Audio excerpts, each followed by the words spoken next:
Hi, guys.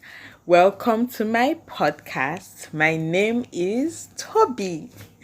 Today, I'm going to be telling an experience that happened with my friends, two of my friends, like with three of us. What am I saying? Something happened that I want to share with you guys. But before I do that, I want to tell a story that my mom told me. Now, this is a story of now, another thing is, I do not even know if this is a true life story. My mom says it is, but I do not think so. I think she made it up or it's one of all those fictions. But it's the lesson behind it or the message behind it that is important. So there was a village and there was a politician that needed votes, and this village was under his constituency. So he was going to speak to them, make promises to them to earn their votes. So he goes to this village and he addresses them. He calls for like a town hall meeting or something. They're all there and he's addressing them and he's making lofty promises to them. He says, oh, this village doesn't have any electricity. I'm going to give you guys electricity. And they're looking at him. They're not impressed at all. And he's baffled, like, yo, who would not be impressed with having electricity in a in a village that they still use lamps, kerosene lamps and all that. So he tries another strategy. He says, oh, I see you guys do not have good roads. I'm going to like build roads for you, tarred roads, beautiful roads, strong roads. He says that and they're looking at him, not impressed at all. And it's like, who is not impressed about good roads? I mean, everybody loves good roads, right? Then he decided to try another strategy. He goes, oh, he's going to provide boreholes for them, clean water, good water, free water. They don't even have to pay for it. They no longer have to go to the stream, the dirty streams to fetch dirty water. And they're looking at him like they're not impressed. And then he decided to stop. He sees it's not working and he doesn't know why. He doesn't know who would not be impressed with electricity, good roads, and clean water. So he decided to ask that what is it? They are not impressed with him and he really wants to he really wants to earn their votes. So what is he going to do to earn their votes? So they speak among themselves and then a spokesperson came forward and they said that he's been promising roads and water and electricity. And quite frankly, they don't care about those things. That the only thing they care about is, I'm going to speak it in Igbo. So, fawe pota we sina, iso si fe na nye fan sobu kita, buna kwa mmanwu fa adokago. Na ọkwa ifugo na asị na mmanwụ bụ mmụọ. So mmadụ fụzia na mmadụ n'anya n'ime akwa mmanwụ fadoka adoka fụ na mmanwụ bụ mmadụ na onwezi fọpụta ama na asọzi ife omenala fa nsọ. Ifugo na sọsi ife fa chọọ kịta bụ na onye kwachi elu fa akwa mmanwụ fa ọ bụ vote fe tinyeli ya ife ọbụla factor ife ọbụla onye achọ fe melia sosia. So now I'm going to translate that to English. When the man asked them, okay, fine, what is it? They said that they are not bothered about, they actually do not care about clean water, good roads, or electricity. That the only thing bothering them now is that their masquerade's costume is torn. And in Igbo land, they say masquerades are spirits and all that. So now, if somebody looks through the torn cloth of their masquerade and sees that the masquerade is indeed a human being, they would have less regard for their customs and their traditions because they're like, oh, it's no spirit after all, it's a human being. So if somebody can help them repair the cloth of their masquerade or the costume, or even get new costumes so that when they wear it, people would still believe that, oh, these are spirits as masquerades. That if somebody can do that for them, then if it's anything the person wants, they will do for the person. If it's votes, they will give the person their votes. I mean, they don't care. And the man was like, oh, and he was quite surprised because I mean, he would have spent more building roads and digging boreholes and wiring the whole town to see that they have electricity. But then he could buy what? Just costumes, one, two, or three for masquerades, and that's that. They are going to have the vote. He's going to have their votes. So he was like, "Oh, fine, that's what you guys want," since, and he was stressing himself. And he would have just asked, he would have just asked, "Oh, what do people want me to do for you? I want your votes. But then anything you guys want, I will do. And then you tell me what you want, I go do it." But then he was there thinking for them, making promises of what he thought they wanted, and not exactly asking them to know what they want. And the lesson in this story is that most times we get things done easier, not by thinking for people, but by thinking with them. I mean, there are people, they have minds of their own, they know what they want. And then you do not think for people, you think with them, you have dialogues. You're like, okay, this is this, that is that. And then you come to a middle ground, to a conclusion together, and not one party, one person thinking he knows everything, thinking he knows what people want, what would be good for them, and just assuming it and doing it and thinking, oh, he's doing the right thing. So, to what happened between me and my friends, I I mean, I'm that kind of person that I do not want you to think for me. I can think for myself. If at all we're going to do things together, you would think with me. We're going to think together and come to a conclusion of what works but for both of us, and then we see how we can achieve it, and not like one person having to be the person that makes all the decisions and stuff. So now it was one of my friend's birthday, but on his birthday he had exams on that day. In fact, the guy literally forgot it was his birthday. He was only thinking of his exams, reading and trying to pass. So we let him be, me and my other friend. So like three of us are friends. So among the three friends, one of us had exams on his birthday, so he did not celebrate. So we're thinking, oh, what do we do for this other guy now? Maybe the next week we decided to like take him out. So we do that. So we were planning it. We agreed on the dates, the time, the schedule, what we're going to do. We're going to first meet up at some fast food and eat, order food, eat and do that. Then we go to the cinema in Oka to see a movie. That's what we're going to do today. No, Allah, we agreed that. We agreed that. So on the particular day, on the agreed date, Jesus Christ.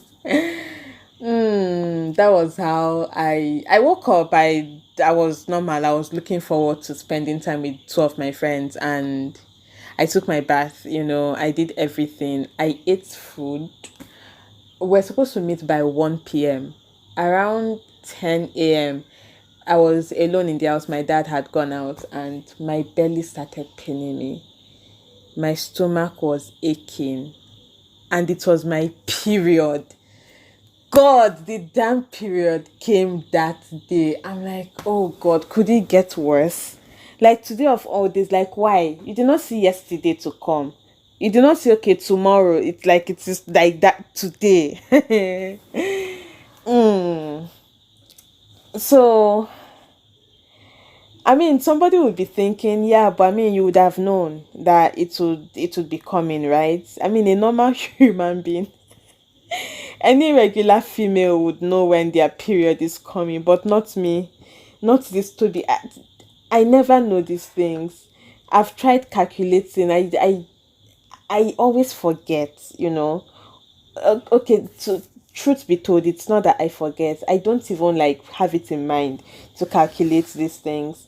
I've tried having the app on my phone, the app that helps you calculate the thing. Each time I never use it, I end up deleting the app anytime my phone space gets full. So I just wing it. Anytime it comes, it comes. So this day that is an important day, it shows up and I'm like, what do I do? I did not want to cancel because I didn't want us to start rescheduling for us to like have been able to like settle on that day. There were lots of things that needed to be shifted and all that. So having to reschedule it and trying to find the perfect time to like have this thing was not going to work. So period or not, I was going to be there for my friend. So and one of the remedies I use for my period is to sleep. Like once I'm feeling the pain, I sleep, and once I wake up, it's gone. So what I do is I sleep. I sleep for like an hour, 30 minutes or whatever. So from 10 to 11:30 or to even 12, I cannot remember. I wake up and the pain is worse. It did not reduce, it did not go anywhere. It was worse. I'm like, yeah, what can I do? So I need a painkiller, and I need a strong painkiller. Paracetamol was not going to do it for me. There's this one we use, Zador Fort, and it's always in our house somewhere. So I look for it everywhere in the house. I know I used to have one in my room. I check my room, it's not there. One used to be in our kitchen. I check the kitchen, it's not there. In my dad's room, it's not there. I'm like, what the hell? So I see paracetamol. I settle for paracetamol. I take it. The pain reduces a little bit, but not everything. So I I was going to go with the pain to the place, to the restaurant first, and then meet up with my friends before we go to the cinema. So on my way out in the parlor, that is where I saw the Zador fort. So I'm like, okay, fine. Since we're going to eat and it's not good to take drugs on empty stomach, I'm going to go with the drug. So once we order food and we eat, then I would take the Zador fort and I would be fine. So I get there, and I got there first. So I got there first, and then my friend joined later. They saw me, they're like, oh, Toby, what's wrong? I'm like, I'm not feeling fine. Oh, you would have told us, I said no. So I said, no, please leave it. I'll be fine. So we ordered the food, I eat in their presence. I take the drug, and I mean, immediately I took the Zadol. It was okay. I became fine. Like the pain had gone. So that's how. So that's how now one of my friends has a car. One of them that came has a car. And why they came late was that his car developed fault. So they had to take the car to the vulcanizer to change the tire or something. So that was what delayed them. That was why they came late. So now they're now thinking, where do we go from here? Or how do we go from here? We plan to go to the cinema, but then his car is somewhere. That do we go to the cinema first, see the movie, and then after seeing the movie he can now go and pick his car and go home, or from here we go pick his car and now drive the car to the cinema, and like that. So he and like my two friends were like having this discussion. I think I was just sitting out doing something else, and they were having this discussion. So the birthday boy was of the opinion that we go see the movie, and after seeing the movie then we can go and pick up the other one's car.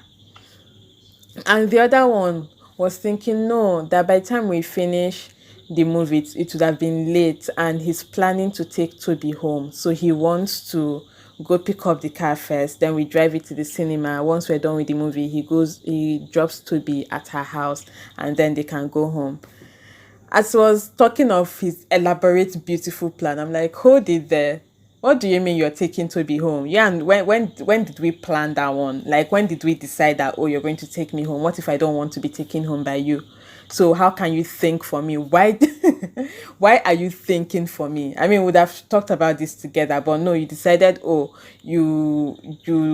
there's this part of Toby's life that involved Toby going home, and you wanted to be in charge of it, and you're going to take me home. And it became a big deal. It was like, no, it's not like that. I said, it's like what? He said, let me. I said, no. It was so funny. But it was not funny. Like, thinking about it now, it's funny now. But then it was not. I'm like, what do you mean? The birthday boy was like, oh, Toby, why are you attacking him? That, I mean, is it a crime for somebody to help you? That people helping you does not mean you are weak. I'm like, who talked about being weak here? It's not about being weak. I'm like, yo, I don't, maybe I may not even care about you taking me home, but then the fact that you did not run it by me, what if I had somewhere else to go to after seeing the movie, but you've just assumed, oh, Toby wanted to go home straight and then you would take her home and it's fine. No, it was a big argument, very big argument. We argued. They were like, so at a point I was raising my voice. When I put down your voice, I'm like, oh, me raising my voice scares you. Because of that, I'm going to raise it even more. No, they never expected it. They're like, what is this? We only came here to do birthday, to eat food and go and watch film. Now we have entered Wala. I'm like, yes, we entered the Wala. It was such a big deal. They were like, what is this? And what was even surprising was that, is this not the person that says she's not feeling fine? And is now here shouting on top of her voice and saying, just because of car, just because somebody wants to drop her at home. It was a lot.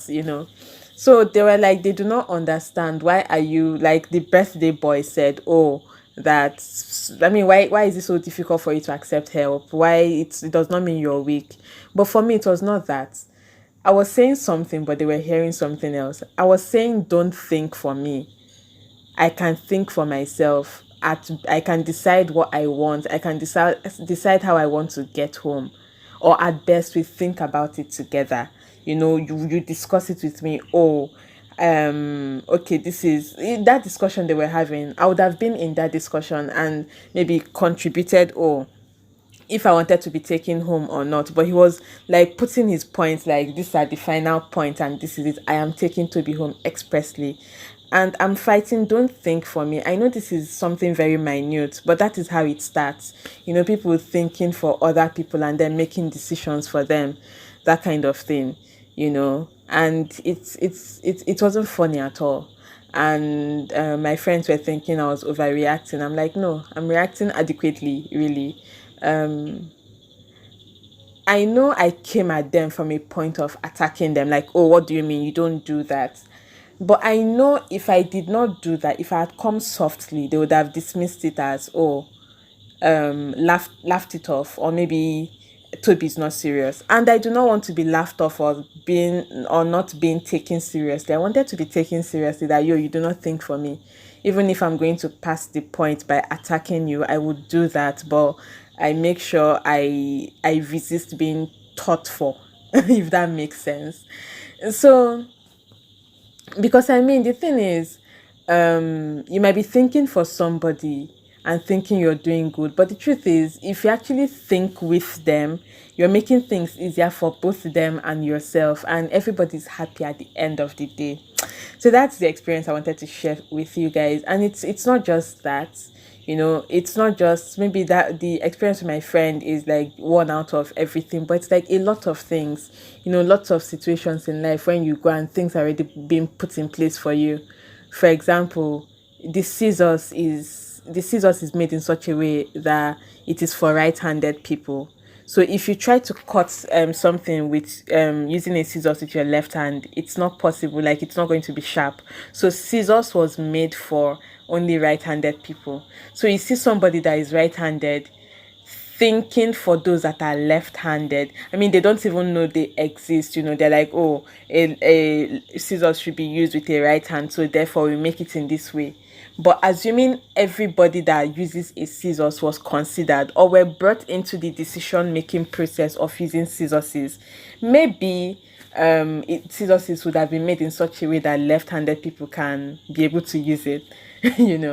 Another one would be this situation where maybe beauty products or something, or things that women use dominantly, but then it's men that manufacture them, and they make them in such a way that it's so inconvenient for the women to use. Things like, maybe people have complained a lot about birth control pills that women use, disorganizing their body and all that, and that is because it's dominantly men that produce these things. Or things like having pads for free. Assuming women are in the decision making process, they would make things easier for women. Even apart from women, bringing introverts into it now, you see open offices everywhere, and then introverts find it so difficult to cope there, because maybe the person that had the idea of, oh, this office is going to it's going to cost us less, just have an open place and get 20 workers work there. I mean, he's an extrovert, it's not going to affect him in any way, so it's fine. but then he does not consider that he's going to employ people that are introverts too, and they are going to find it difficult to work in that environment, and it's going to affect their productivity, and then also his work, the outcome of like his business or anything. Assuming an introvert was brought into the decision making process, he would see that, okay, maybe you can rent an open hall but demarcate it so that each person has their own cubicle to stay in. That way, when everybody's brought into decision making processes, everybody that is involved, everybody that the outcome of the decision would affect is brought into the decision making process, everybody becomes happier. But when one person thinks for everybody, things go wrong. You would not be able to do what they want. You would not, like the story I told at the beginning, you'd be there giving them electricity and roads and clean water that they do not care about. Even though maybe it would be beneficial for them, but they don't care about it. They just want aqua maunfa, you know they just want ka akwachelufa akwa maunfa ma ka egotelufa nke ọfụ, just to buy in just to repair the torn part of their masquerade's costume, or at best buy new one for them. That's it, and everybody's happy. So I don't know, you guys should think about it. Consider thinking with people as against thinking for them. So that's the end of this episode, and I'll see you next time. Bye.